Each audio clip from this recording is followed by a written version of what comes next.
నమస్తే అండి. నేను మీ అశ్విని. ఓం నమ శివాయ. శివరాత్రి రోజు ఏ 4 జాములైనా లేదా తెల్లవారుజామునైనా శివ అష్టోత్తర శతనామావళి చదువుకుంటూ స్వామివారికి మారేడు దళాలతో అయినా అక్షింతలతో అయినా లేదా అభిషేకం చేసేటప్పుడు అయినా ఈ శివ అష్టోత్తర శతనామావళి చదువుకుంటూ పూజ చేసుకుంటే చాలా మంచిది. లేదా చదవడం రాని వాళ్ళు ఈ వీడియో వింటూ అక్షింతలు పువ్వులు వేసుకుంటూ పూజ చేసుకోవచ్చండి. శివ అష్టోత్తర శతనామావళి ప్రారంభం. ఓం శివాయ నమః. ఓం మహేశ్వరాయ నమః. ఓం శాంభవే నమః. ఓం పినాకినే నమః.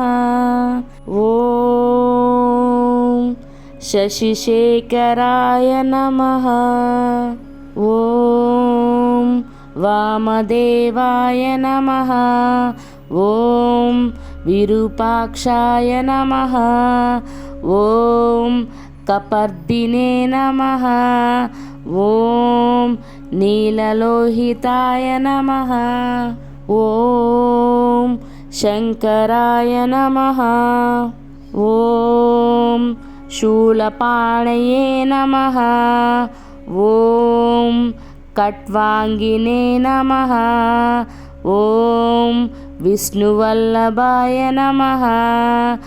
ఓం శిపివిష్టాయ నమః. ఓం అంబికానాదాయ నమః. ఓం శ్రీకంఠాయ నమః. ఓం భక్తవత్సలాయ నమః. ఓం భవాయ నమః.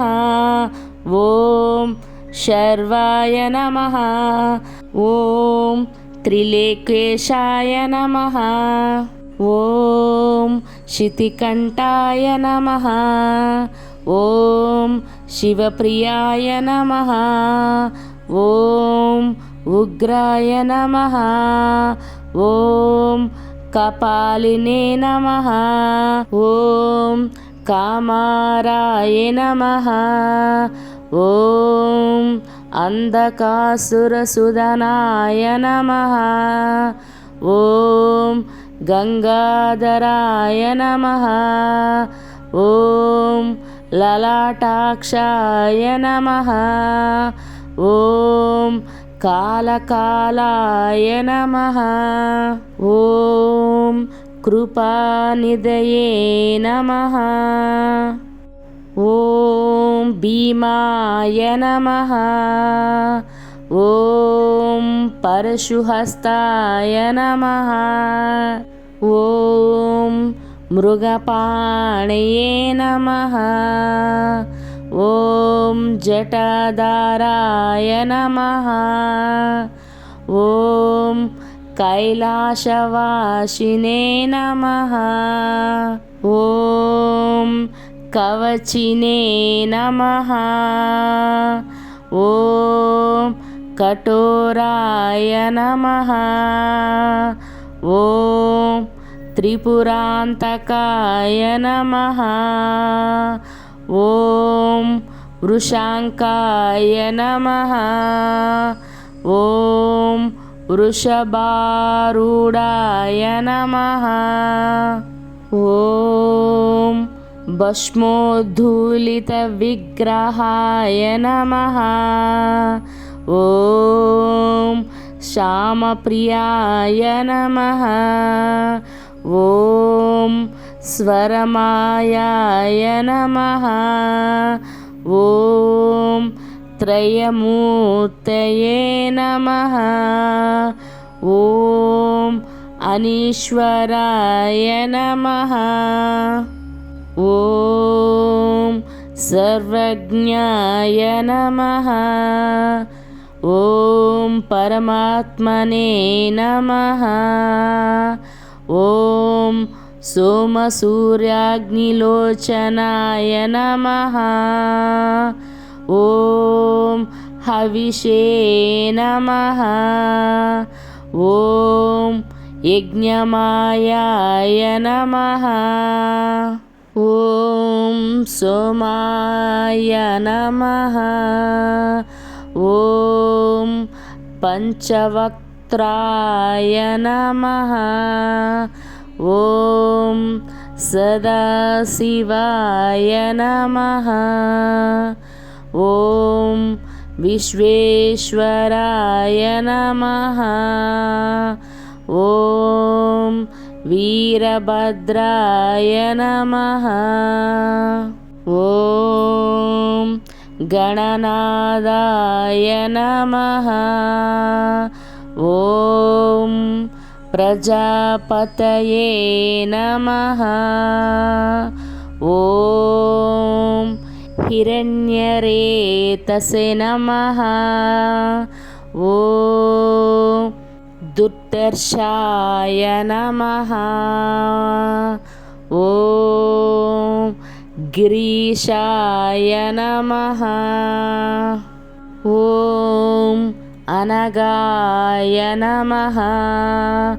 ॐ भुजाङ्गभूषणाय नमः। ॐ भार्गाय नमः। ॐ गिरिधन्वने नमः। ॐ गिरिप्रियाय नमः। ॐ कृत्तिवाससे नमः।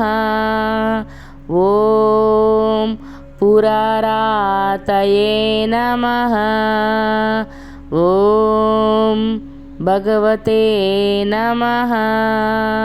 ॐ प्रमददीपाय नमः। ॐ मृत्युञ्जयाय नमः। ॐ सूक्ष्मतनवे नमः।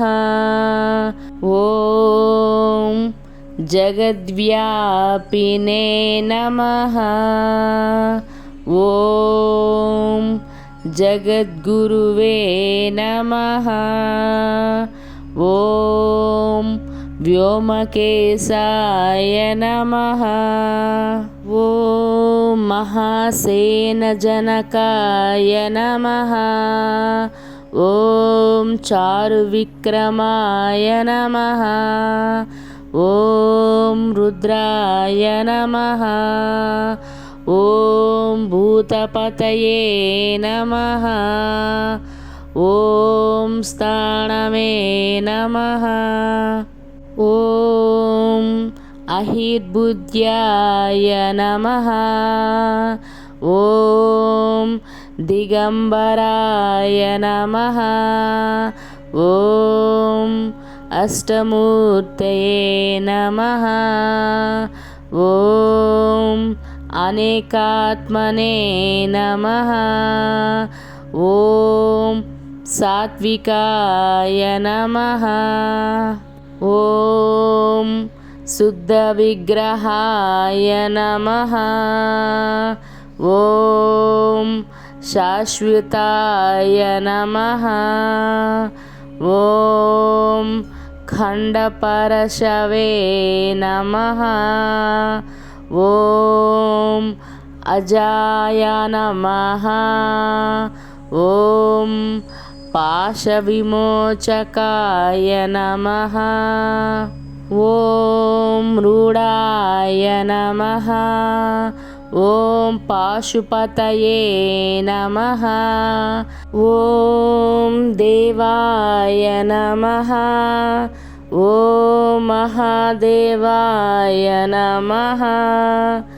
ॐ अव्याय नमः। ॐ हरये नमः। ॐ पूषदन्ताभिदे नमः। ॐ अव्यग्राय नमः। ॐ दक्षद्वारहाराय नमः। ॐ हराय नमः। ॐ भगनेत्राभिदे नमः। ॐ अव्यक्ताय नमः।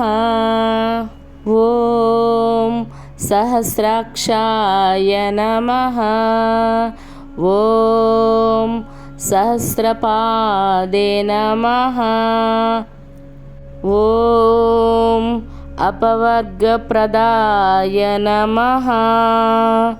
ॐ अनन्ताय नमः। ॐ तारकाय नमः। ॐ परमेश्वराय नमः।